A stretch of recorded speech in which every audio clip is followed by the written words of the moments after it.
May mga pinunong tuminig, matatag, matapang, at makatarungan. Ngayon, muli nating gigisingin ang diwang iyon.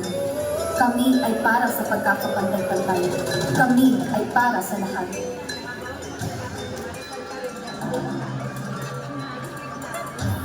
Hindi ka sapat.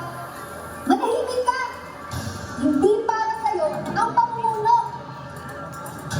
Sumunod ka na lang. May mas nararapat. May boses ako. May kakayahan ako.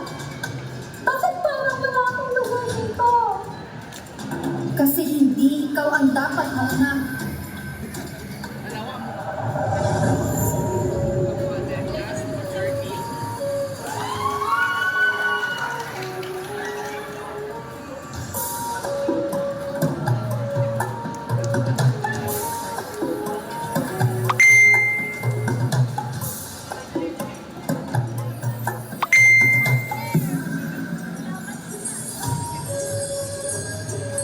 Bakit ka nakalunod?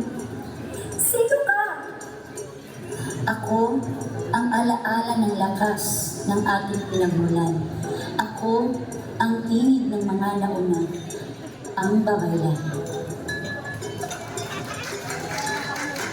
Noon pa man, ang kababaihan ay namumuno, gumagabay, lumalaban. Hindi ka mahina, pinaniwala ka lang na mahina ka.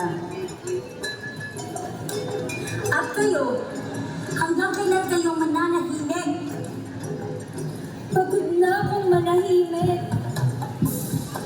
Nasanay lang kami. Kung ganon, baguhin nyo. Hindi lang ito laban ko.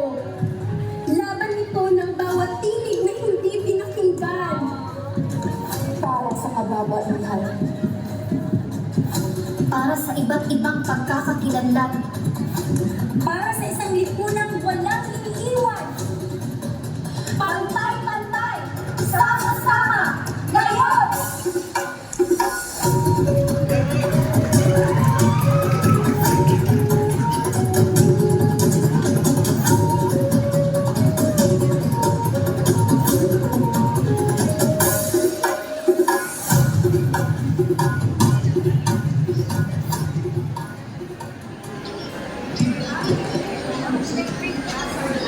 Hindi sa tapang ng paglakad at kakayahan sa pagkakaisa ng bawat tinig ng mamamayan, mabubuo